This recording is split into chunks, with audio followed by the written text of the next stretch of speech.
Welcome to Raquel's Business Motivational Mastermind with your host, Raquel M.R. Thomas. Each episode is designed to teach business, discuss ways to elevate, and motivate you. Hello, and welcome. I'm Raquel Richardson Thomas, and you are joining me for Raquel's Business Motivational Mastermind. Each and every Wednesday on IGTV, we will post new content, and we will give you business tips and provide you with some motivation as you get through your journey and your entrepreneurship journey. Now, I love to start with a quote. But before I start and tell you the quote, I'm going to tell you what we're going to talk about today. We're going to talk about the SWOT analysis and why the SWOT analysis is so important. SWOT analysis is very important in business and in our personal lives. So I would suggest that you do one for both. Today, we're only going to talk about a business SWOT analysis, but as you wrap up this session, I want you to take some time and do a personal SWOT analysis. And I guarantee it'll help you align yourself with your goals and even more so with the business that you want to start. But before we talk about the SWOT analysis, let's go with the quote. And this one I love. Some amazing person wrote, "For all the doors that closed on us, we are coming to buy the building." I love this one. I'm going to read it one more time for you.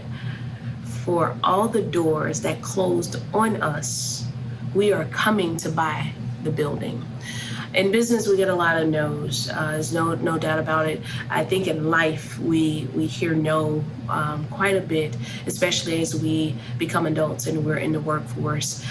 No is a response that I try very hard not to say. I work very hard to say yes. If I say no, then trust me, the answer is it needs to be no. But I work very hard to say yes because there's so many no's in business, and in entrepreneurship is something that we have to get used to. For every no that you get, you have to say, well, it's not no, but it's not right now. That's the big lesson about no. It's not no. It's not right now. But moving on, the quote today is for those that may have had the door closed on them more than once, more than twice, and you start to feel slightly discouraged, and that's okay. Because we all go through that at some point in our careers, whether it be you working at your job and clocking in, clocking out, or it be within a business that you own. We all go through that season. You're not alone. I've been there more than once, more than twice. You have great seasons in business, and you have those seasons where you're getting no so often. But when you get a no, I think it's so important to let them build. And for every no that you get, you go back and you buy the building. I think that's a great way to look at it. But the SWOT analysis. Today we're going to talk about the SWOT analysis and why that's so important for your business. The SWOT analysis, for those of you that don't know, and I'm sure many of you do, but if you don't know, I want to explain it. The S in SWOT is strength. What strengths do you have in business? The W in SWOT is weakness. What weaknesses do you have? The O is opportunities, and the T are what are your threats? Now, each letter in the SWOT analysis is equally important, and you have to dissect them for your business, for the industry that you're working in, for your service, for your product. When I look at the strengths, I'll say this. You have to know what you're really good at. And typically your strengths are going to set you apart from your competitors. Now, in most cases, we go into businesses where we have competitors. Someone else is always already doing something that we're doing or something very similar to what we're doing. So we have to focus on our strengths so that we can set ourselves apart from the competition. So what I would suggest you do here, and this is a must. It's not a suggestion. You have to do this. For everyone that's within 15 miles of your business or your service, I want you to go online and I want you to Google that business. And I want you to research and study that business, see what their price points are, see who they serve, who they're not serving, where there's a loophole, something that you do that they don't necessarily do, something that you do very well but you may see it absent in the marketplace. Once you do your market research, then you can really do a great SWOT analysis. And again, we're going to go back to the S. The S is strength. You have to know exactly what sets you apart from all the competition. What makes you unique? What makes you different? you write them down. You write those things down. I truly believe that when we write things down, we bring them to life. In business, there's so much going on that we just can't remember everything. So in the midst of all of our thoughts, in the midst of growing, in the midst of the trials, the tribulations, the great days, the bad days, the rainy days, so on and so forth, I suggest that you write everything down. So I want you to put a pen or a pencil to the paper for this particular exercise. Write down S. I write down every strength that you have, everything that makes you different than the competition, okay? And that's going to be the far left quadrant of the SWOT analysis. Next, we're going to go to the weaknesses. If you do not know what your weaknesses are, you will struggle. It's equally as important to know what your weaknesses are versus your strengths.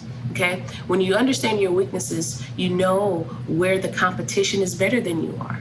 You know where they may thrive in an area that you may not.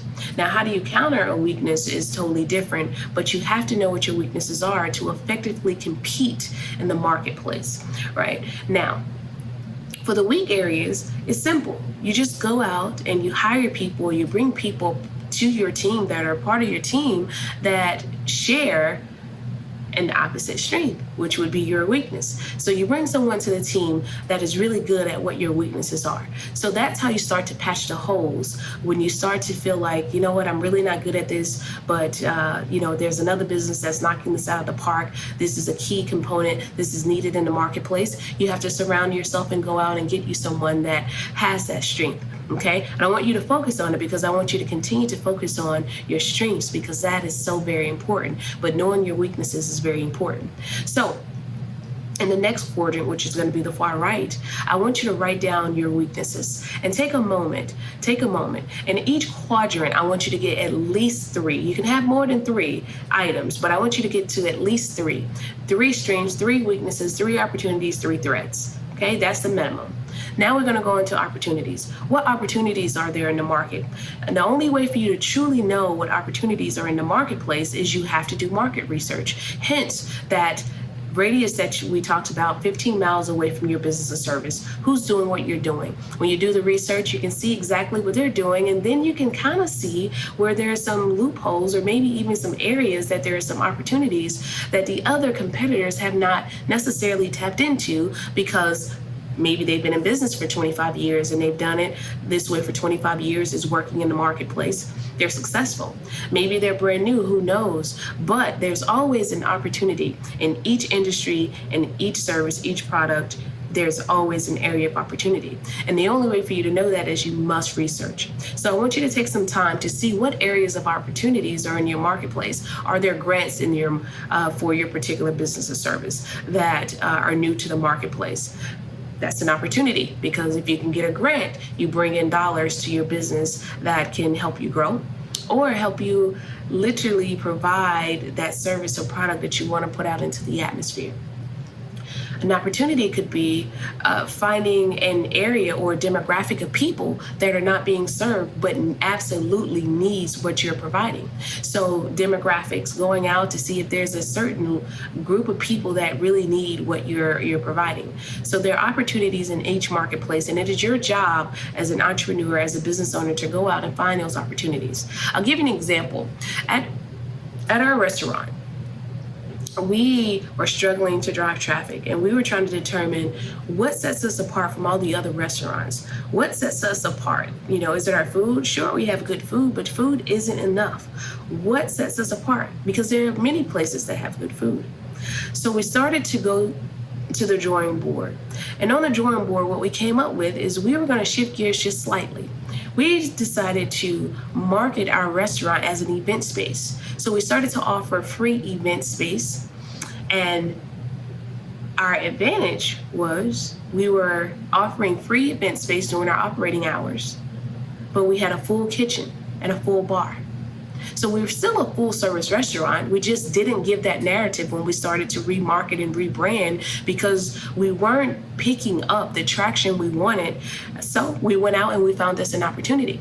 And the opportunity in the marketplace was to market our venue as an event space, allow people to come in and network, and allow people to have birthday parties, baby showers, but come into an atmosphere where we're going to provide food, we're going to provide drinks, but more importantly, We were looking for the loophole. We were looking for an opportunity that made us unique in the marketplace. And everyone is looking for a free space to have their events. So it worked out very well for us. Now, the O is going to go in the bottom left quadrant, okay? And this is just a square. SWOT, weakness, opportunity. Right? Now we're going to talk about the threats. I tell you, you have to know what you're facing. You have to know your threats in the marketplace, and we all have them. There is no business that's running today, whether they are a very, very successful business or business that isn't doing very well, but there is no business in the marketplace that doesn't have a threat.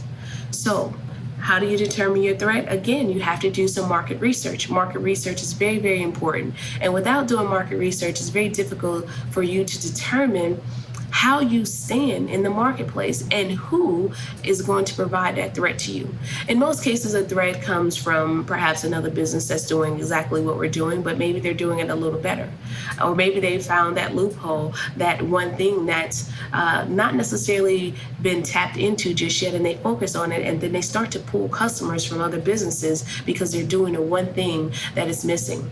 So your threats, I don't want to say a lot, but threats can sometimes close your business. And if you're unaware what the threats are, you don't want to be blindsided, right? You don't want to walk into a situation where you don't know what's happening, you don't know what's coming. So if you already know what the threat is, you can start preparing yourself for war, right? And I use war lightly, but you can start preparing yourself. So the SWOT analysis. I want you to take a look at your business, your organization, yourself personally, and I want you to create a SWOT analysis. The SWOT analysis is so very important. It tells you your strengths, your weaknesses, your opportunities, and the threats that you may face. Now, we started this one with a quote that I absolutely love. The quote was, "For all the doors that closed on us, we're going to buy the building." Keep that energy. Keep the energy of, if I am told no, it's okay. It's okay. And that no could very well mean not right now, but for every no that we get, allow it to build and put yourself in position to go back and buy the building. But you have to do the work. There's no buying the building if you don't do the work. There's no buying the building if you don't know what your spot is when it comes to your business, your industry. Now, I love to share with everyone my mission, my vision, and why I do this. We do this every Wednesday. We post free content, but I'll tell you why. My goal is to build a tribe and to inspire 10,000 minorities and business owners through entrepreneurship, to empower them through entrepreneurship. I'm huge on legacy, and I think business leaves a legacy when you have your own. Now, entrepreneurship isn't for everyone. But for those of you that want to try, I tell you this, we all have a strength. We all have a strength, and we all have God-given talents and strengths. And those talents and strengths we can work on. Those gifts are given to us by God, which means we naturally do them well. If we practice, we become great at them. And when we become great at them, we're able to offer it to the world and generate revenue. So I encourage entrepreneurship. It is a way that we build. And I'll say this, in conjunction with inspiring 10,000 minorities and 10,000 business owners through entrepreneurship, my mission is to build people who build businesses, who build communities. And we have to do it together. And I'll say that one more time. My mission is to build people who build businesses, who build communities. Community is so very important. My goal is to help close the wealth gap. There's a large wealth gap in our country with minorities, African Americans, people of any color. There's a huge gap. And I think one of the ways that we can change that gap is through entrepreneurship. So I want to empower through entrepreneurship. So I share what I know. I share with you some of my experiences because they just may help you. Now, I'm gonna close out. And I always have a closeout question. And the closeout question is, what would you do if you were not afraid? What would you do if you were not afraid? I don't want you to operate in fear. God did not design fear. Do it anyway. is what I'm going to tell you. Do it anyway. Even if you're scared, do it anyway, because we only have one life, and you don't want to regret not ever trying. You can try, and if it fails, okay. My suggestion is to get up and do it again, but you at least want to try. What would you do if you were not afraid? I want that to sit with you, and I want you to ask yourself that. Get ready, get prepared, and start building. Start building. My name is Raquel Richardson Thomas, and you have joined me for Raquel's Motivational. Oh no, I'm sorry. Sorry guys, I just had one of my colleagues walk in, but again, you're joining me for Raquel's Business Motivational Mastermind. I'll be here every Wednesday sharing with you content. Thank you so much. And I've had some friends walk in, so I'm super excited to see them. But have a great evening. We will post this content on Wednesdays between 7 and 7:30 on Instagram. You can find me on Instagram at RaquelRT3. Follow me if you're not following me. We do something called Closing the Wealth Gap, Pain, Truth, and Money on Facebook, and we do that every Monday, and we go live. If we don't go live, we post the content, but if you're not following me on Facebook, follow me at Raquel M.R. Thomas, MBA. Raquel M.R. Thomas, MBA. Thank you so much, and I look forward to seeing you guys next week. Have a great day. This has been a Raquel M.R. Thomas Mastermind episode. To find more and follow Raquel, please go to RaquelMRThomas.com.